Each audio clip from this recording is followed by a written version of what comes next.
என் லைஃப்பில் சுச்சுவேஷனை ஃபேஸ் பண்ணுறது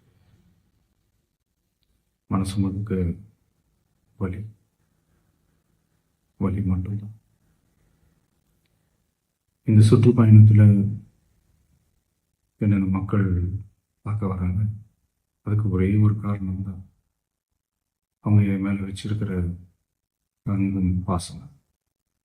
அந்த அன்புக்கும் பாசத்துக்கும் நான் எப்பவும் கடமைப்பட்டிருக்கிறேன்.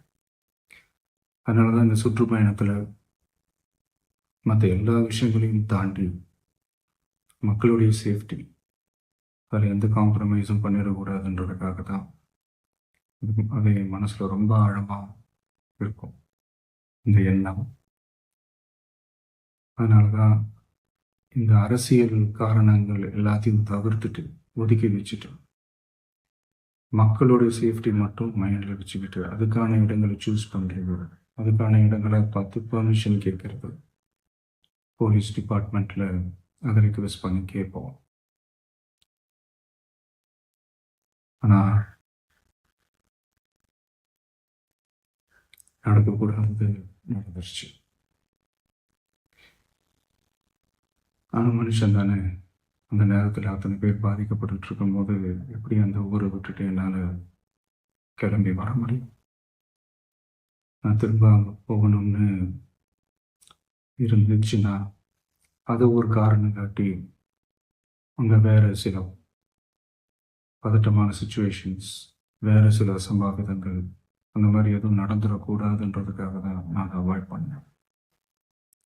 இந்த நேரத்தில் சொந்தங்களை இழந்து தவிக்கிற இத்தனை குடும்பங்களுக்கும் என்னுடைய ஆழ்ந்த இரங்கலை தெரிவிச்சுக்கிறேன். எனக்கு தெரியும், என்ன சொன்னாலும் இது ஈடையாகாதுன்னு எனக்கு தெரியும். ஹாஸ்பிட்டலில் ட்ரீட் பண்ணிகிட்ருக்கிற எல்லாருமே சீக்கிரமாக க்யூர் ஆகி வரணுன்றதை இந்த நேரத்தில் நான் வேண்டிக்கிறேன். கூடிய சீக்கிரமே உங்கள் எல்லாரையும் நான் சந்திக்கிறேன். இந்த நேரத்தில் எங்களுடைய வலிகளை, எங்களுடைய நிலைமையை புரிஞ்சுக்கிட்டு எங்களுக்காக பேசின அரசியல் கட்சிகளை சார்ந்த நண்பர்கள், தலைவர்கள் அனைவருக்கும் என்னுடைய நன்றியை தெரிவிச்சுக்கிறேன். கிட்டத்தட்ட ஒரு 5 மாவட்டத்துக்கு பிரச்சாரத்துக்கு போனோம். இந்த மாதிரி எதுவுமே நடக்கல. ஆனால் கரூரில் மட்டும் ஏன் எப்படி நடக்குது, எப்படி நடக்குது?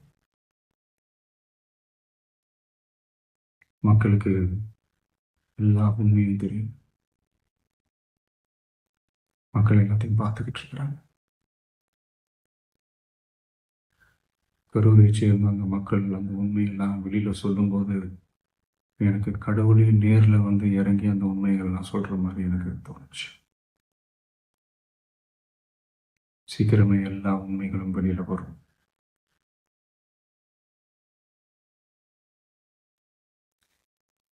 எங்களுக்கு தரப்பட்ட இடத்துல நாங்கள் போய் அந்த அந்த ஸ்பாட்டில் நின்று நாங்கள் பேசிட்டோம். அதை தாண்டி எந்த தவறும் எங்கள் சைடில் நாங்கள் எதுவும் செய்யலை. பட் இருந்தாலும் எங்கள் கட்சியை சேர்ந்த நிர்வாகிகள், தோழர்கள் மேலே எஃப்ஐஆர், அது மட்டும் இல்லை சோஷியல் மீடியாவை சேர்ந்த நண்பர்கள், தோழர்கள் அவங்க மேலே எஃப்ஐஆர்லாம் போட்டு இப்போ பிடிச்சிக்கிட்டு இருக்கிறாங்க.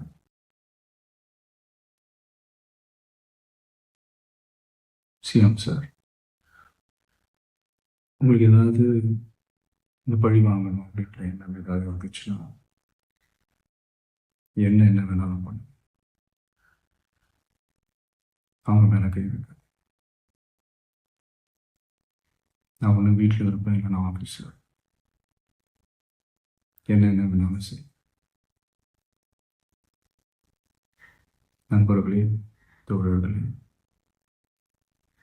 நம்மளுடைய அரசியல் பயணம் இன்னும் ஸ்ட்ராங்காக, இன்னும் தைரியத்தோடு கண்டினியூ ஆகும்.